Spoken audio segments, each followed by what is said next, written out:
may bagong graduate na nag-apply sa ahensya ng NBI. Sa loob, sabi ng nag-i-interview sa unang aplikante.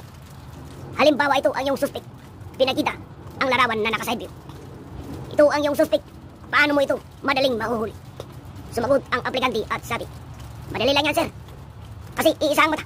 Madali ko siyang matandaan. Nabwisit ang nagtatanong at sabi, papasukin ang pangalawa. Pumasok ang pangalawang aplikante. Parehas na tanong. Halimbawa, ito ang iyong suspect. Paano mo ito madaling mahuhuli? Madali lang yan, sir. Kasi iisa ang tenga. Madali kong matandaan. Mas lalong nabwisit ang nagtatanong at sabi, papasukin ang pangatlong aplikante. Nung pumasok at sabi nito, tignan mong maigi ang larawang ito. Mag-isip ka ng maigi.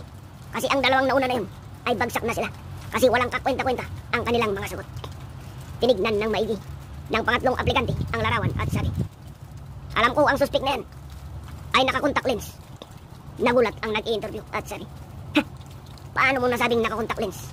Pumasok siya sa kanyang opisina at sinurge sa kanyang laptop. At yung nakita niya na ang profile ay naka-contact lens na nga.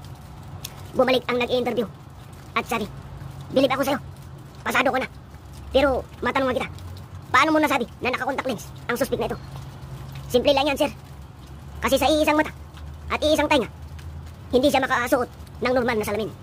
Ito ay kwento noong unang panahon na may hiring nangangailangan ng tao sa malaking kumpanya ng eroplano. Pumasok nga ang dalawang magkapatid na sina Alvin at Aldo. Sabi ng nag-i-interview, pasensya na, Aldo, hindi ka namin kukunin batay sa iyong experience. Ang iyong gawain ay isang mangangahoy lamang.